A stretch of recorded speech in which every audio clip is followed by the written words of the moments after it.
Selamat sore Bu Vita, kami dari kelompok Candi Borobudur akan mempresentasikan hasil kerja kami selama ini.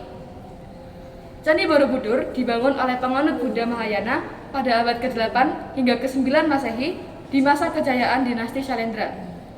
Pembangunan candi ini diperkirakan memakan waktu 75 hingga 100 tahun dan menjadi bukti kejayaan arsitektur dan seni di Nusantara saat itu.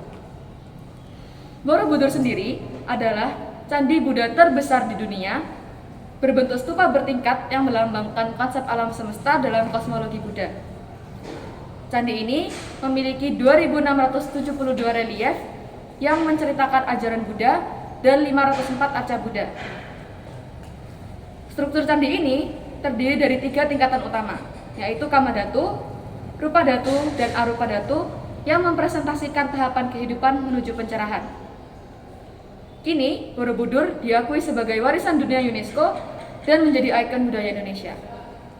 Tahukah kalian bahwa Candi Borobudur pernah terlupakan oleh masyarakat Indonesia berabad-abad lamanya? Bagaimana dan mengapa? Candi ini bisa terlupakan akibat faktor letusan Gunung Merapi, perubahan politik, serta pergeseran pusat kekuasaan. Dan seiring berkembangnya Islam di Jawa pada abad ke-15, Borobudur semakin ditinggalkan dan masuk ke dalam kategori candi yang hilang. Namun nyatanya, kita para generasi muda masih mengenal Candi Borobudur. Maka dari itu, bisa kita ambil kesimpulan bahwa ada seseorang yang menemukannya kembali. Siapakah orang tersebut? Penemuan awal atau penemuan kembali yang pertama dilakukan oleh Sir Thomas Stamford Raffles pada tahun 1814. Pada tahun 1811, saat Inggris menguasai Jawa, Gubernur Jenderal Sir Thomas Stamford Raffles tertarik pada sejarah dan budaya Jawa. Sehingga pada tahun 1814, ketika ia mendengar kabar dari seorang warga bahwa ada struktur besar yang tertimbun di Magelang, Raffles mengutus seorang insinyur bernama H.C. Cornelius untuk menyelidiki dan kemudian berhasil menemukan dan mulai membersihkan candi tersebut. Pada tahun 1816, upaya pemugaran dilanjutkan oleh Belanda. Setelah Inggris menyerahkan Jawa pada Belanda di tahun 1816, pemerintah kolonial melanjutkan penelitian dan restorasi Borobudur. Beberapa tokoh penting yang berperan dalam pemugaran awal antara lain Theodore van Erp pada tahun 1907 hingga 1911. Ia memimpin restorasi awal dengan memperbaiki struktur candi yang rusak. Lalu J. van Romon pada tahun 1913 hingga 1914. Ia melanjutkan restorasi termasuk perbaikan stupa dan bagian lainnya. Namun, meskipun restorasi telah dilakukan, kondisi candi tetap terancam dan tidak stabil karena pelapukan dan faktor lingkungan lainnya. Pemugaran ini terus-menerus berlanjut sehingga pemugaran terakhir yaitu pemugaran besar-besaran dilakukan oleh UNESCO pada tahun 1975 hingga 1982. Pada tahun 1973, Indonesia akhirnya meminta bantuan kepada UNESCO untuk menyelamatkan Borobudur. Proyek pemugaran besar dilakukan pada tahun 1975 hingga 1982 dengan langkah-langkah seperti membongkar dan memperbaiki fondasi candi, membersihkan batu dari lumut dan erosi, memperbaiki sistem drainase untuk mencegah kerusakan akibat air, lalu menyusun kembali struktur sesuai bentuk aslinya. Pemugaran ini menjadi salah satu proyek restorasi arkeologi terbesar di dunia dan berhasil mengembalikan Borobudur ke kondisinya yang baik seperti semula. Status warisan dunia UNESCO pada tahun 1991. Pada 1991, Candi Borobudur diakui sebagai situs warisan dunia oleh UNESCO karena nilai sejarah, arsitektur, dan seni reliefnya yang unik. Pengakuan ini menjamin perlindungan internasional dan konservasi berkelanjutan, termasuk pengawasan terhadap dampak pariwisata dan ancaman bencana alam. Berikutnya saya akan membahas mengenai latar belakang dari Candi Borobudur. Pengaruh apa yang membawa terbentuknya Candi Borobudur ini?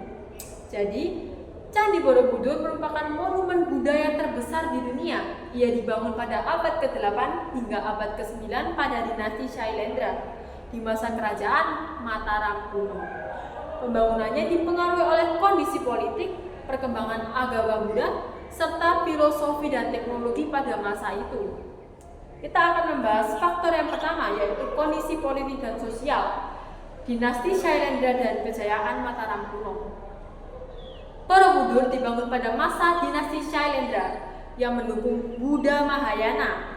Saat itu, wilayah Jawa Tengah sangat subur dan strategis sehingga ini memungkinkan perkembangan peradaban yang cukup besar. Persaingan dengan dinasti Sanjaya. Dinasti Shailendra bersaing dengan dinasti Sanjaya yang beragama Hindu, yang berarti berbeda sekali dengan Candi Borobudur yang lebih mengutamakan agama Buddha. Mereka berkebalikan, sehingga persaingan ini memunculkan banyak karya arsitektur yang besar, seperti Candi Prambanan yaitu yang mendominasi agama Hindu, serta Candi Borobudur yang mendominasi agama Buddha, sehingga ini menunjukkan interaksi antara budaya Hindu dan budaya Buddha di Jawa. 2. Pengaruh agama Buddha. Buddha Mahayana dan konsep nirwana. Borobudur mencerminkan ajaran agama Buddha Mahayana yang menekankan perjalanan menuju nirwana atau pencerahan spiritual. Borobudur sebagai tempat ziarah. Struktur candi dirancang sebagai mandala raksasa atau melambangkan perjalanan spiritual. Peziarah berjalan mengelilingi candi dari bawah hingga atas sembari menentukan lilin dan menggambarkan ajaran moral dan kisah kehidupan Buddha. Yang ketiga, faktor ketiga adalah filosofi dan arsitektur, struktur candi dan kosmologi Buddha. Borobudur memiliki 3 tingkatan utama, mencerminkan 3 ajaran dalam alam, yakni 1. Kamadhatu, yang berarti tingkat dasar. Yang kedua, Rupadhatu, yang berarti tingkat tengah. Lalu yang ketiga, Arupadhatu, yang berarti tingkat atas. Fungsi atau makna simbolis Candi Borobudur adalah kebudayaan Hindu-Buddha. Simbol kosmologi Buddha atau struktur Candi Borobudur mencerminkan kosmologi Buddha yang terbagi menjadi 3 tingkatan, yaitu Kamadhatu, tingkat dasar, yang melambangkan dunia dengan keinginan. Rupadhatu adalah tingkat yang melambangkan dunia dengan bentuk, dan yang paling tinggi adalah melambangkan dunia tanpa bentuk dan nirwana, yaitu Arupadhatu. Tempat ziarah dan meditasi. Borobudur dirancang sebagai tempat ziarah, di mana para perziarah berjalan mengelilingi candi sambil mempelajari relief yang menggambarkan ajaran Buddha. Setiap tingkatan candi mewakili tahapan spiritual yang harus dilalui oleh seseorang untuk mencapai pencerahan.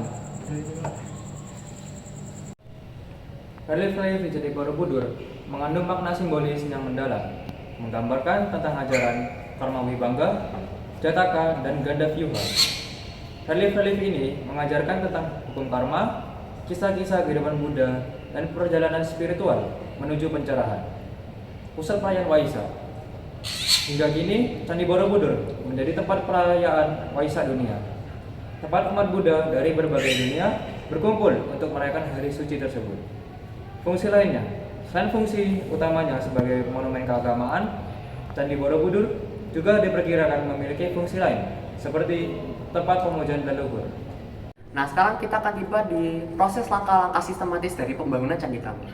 Nah, pada awalnya kami memulai proyek kami dengan browsing ide-ide dari Pinterest, Google, dan juga TikTok. Nah, setelah dari proses browsing ini, kami menemukan miniatur Candi Borobudur dari kardus yang menarik perhatian kami. Lalu langsung saja kami mulai di langkah pertama, yaitu memotong kardus sebesar 40 cm dikali 40 cm. Setelah memotong kardus ini, kami menggunakan kardus ini sebagai dasar dari candi kami. Untuk tingkat-tingkat yang akan kami gunakan, kami menggunakan 4 tingkat, di mana tingkat teratas paling kecil dan tingkat terbawah paling besar. Dengan ukuran tingkat terbawah adalah 2 cm dikurangi dari dasar candi kami. 2 cm dikurangnya, mulai dari depan, kanan, kiri, dan juga belakang. Untuk tiap tingkatnya, kami menggunakan beberapa lapisan, mulai dari 2 sampai 4 lapisan. Lanjut, setelah semua lapisan kami potong menjadi persegi, kami pun memotong ujung-ujung dari lapisan ini untuk membentuk bentuk seperti tangga. Kami potong di keempat ujung dari perseginya. Nah, setelah semua lapisan dari tingkat ini jadi, kami membuat balok pendukung, di mana balok pendukung itu kami buat berbentuk persegi tidak beraturan, dan tiap balok pendukungnya terdiri dari 2 sampai 3 yang kami tempel menggunakan lem UV atau lem tembak. Untuk tiap lapisannya kami menggunakan 5 balok pendukung yang kami tempel di depan, kanan, kiri, belakang, dan juga tengah.